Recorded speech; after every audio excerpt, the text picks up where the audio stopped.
It is the year 1889. Inside the Saint-Paul de Mausole Asylum in the south of France, the world is quiet. Through the iron bars of a window, a man watches the sky. He is a patient here, a man the world has labeled as mad. Most nights, he sees only darkness. But on some nights, he sees something more. He sees a universe alive, a swirling electric cosmic dance. With a feverish energy, he takes to his canvas. The paint is thick, the strokes are urgent. He is not just painting, he is wrestling with the chaos in his mind and turning it into beauty. The result is the Starry Night. But what kind of soul, looking out from a barred window of a mental asylum, was capable of seeing such a vibrant, hopeful universe? And what was the terrible price of this vision? This is not just the story of a famous painting. This is the story of the suffering behind the beauty. The story of a man who failed at everything in life except becoming immortal. This is the story of Vincent van Gogh. He was not born an artist. For the first 27 years of his life, he was a man adrift.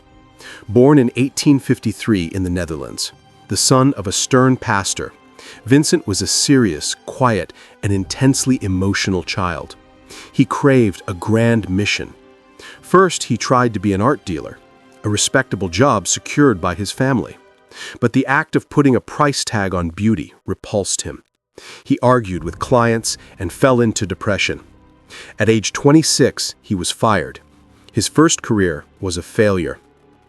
Next, filled with a fiery religious zeal, he decided to become a pastor like his father. He failed the theology exams. The rigid academic rules crushed his spirit. His second career was a failure. Undeterred, he became a lay missionary in the Borinage, a desperately poor coal mining district in Belgium. He gave away his food, his clothes, his money. He lived in squalor with the miners, nursing the sick and preaching in the dark, dangerous mines. He had found his purpose, but the church authorities were horrified by his extremism. They saw his absolute empathy not as saintly, but as an embarrassment. They dismissed him.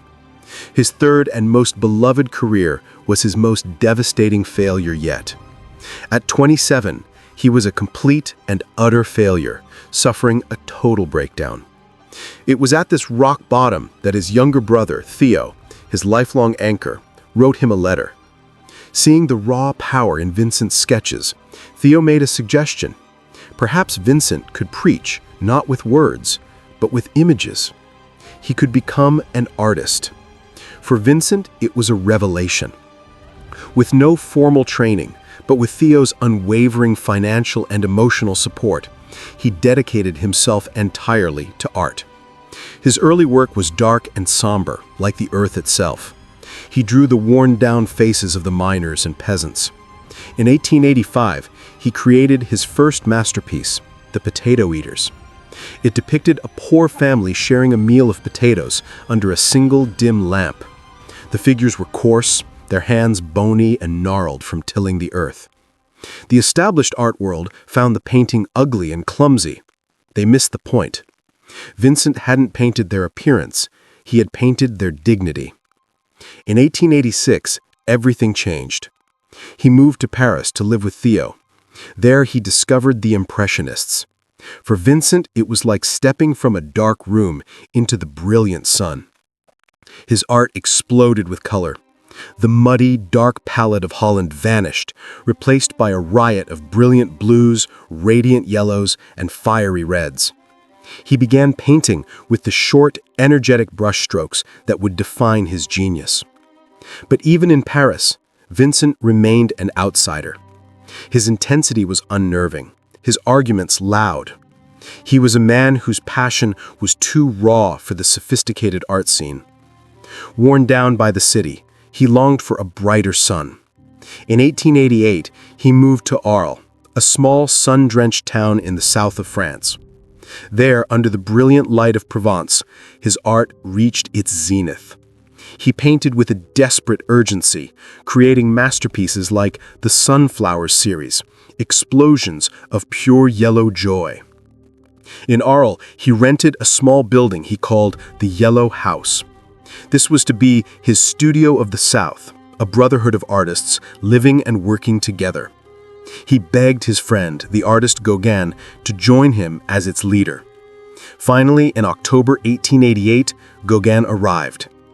For a few weeks, the dream seemed real. They painted, talked, and argued about art late into the night. But the Yellow House, meant to be a sanctuary, became a pressure cooker. Gauguin was arrogant and dominant. Vincent was insecure and emotionally volatile. Their debates became bitter personal attacks. Vincent's fragile mental state began to unravel. Just before Christmas, after another violent argument, Gauguin announced he was leaving. For Vincent, it was the catastrophic collapse of his greatest dream.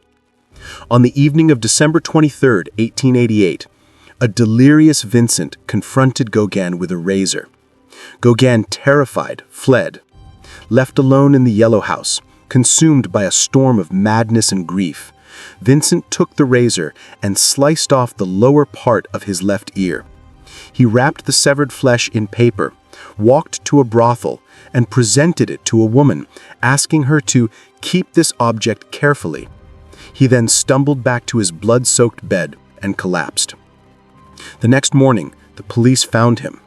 He was rushed to the hospital, his great dream ending in a nightmare of self-mutilation. The townspeople, now terrified of the red-headed madman, petitioned to have him locked away. Realizing he could no longer live on his own, Vincent made a courageous decision.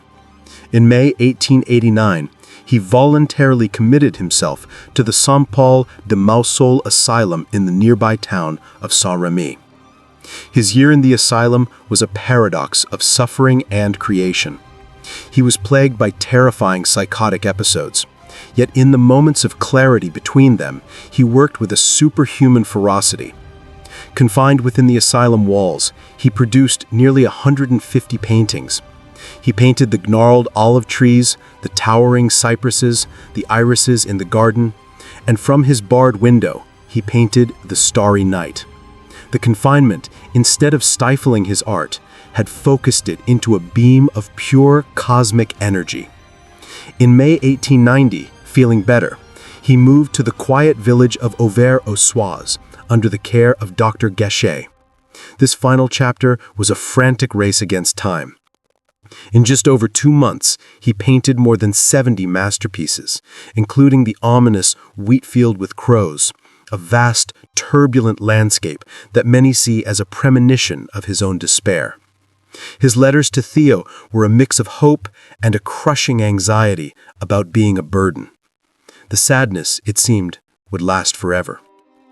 On July 27, 1890, Vincent walked into one of those wheat fields with a revolver and shot himself in the chest. The wound was not immediately fatal. He stumbled back to his room at the inn. Theo rushed from Paris to be by his side. For 2 days, Vincent lay calmly, smoking his pipe, surrounded by the love of the one person who had always believed in him. On July 29, 1890, Vincent van Gogh died. He was 37 years old. The tragedy did not end there. Theo, his heart broken, died just 6 months later. He was buried beside his brother in Auvers, the two men inseparable in life and in death. It was Theo's widow, Johanna, who became the guardian of Vincent's legacy. She was left with hundreds of paintings the world considered worthless. But she believed in their genius. She published the letters between the brothers, revealing the brilliant, sensitive mind behind the art. She organized exhibitions. Slowly, the world began to see what Theo had always seen. In his entire life, Vincent sold only one painting. He died believing he was a failure. Today, his paintings are among the most valuable and beloved works of art in human history, selling for hundreds of millions of dollars. He never knew the comfort of success or the warmth of recognition. But perhaps in the end, he achieved the only immortality that ever mattered. He took his suffering, his loneliness, his madness, and transformed it into a beauty so powerful that it will continue to shine for centuries.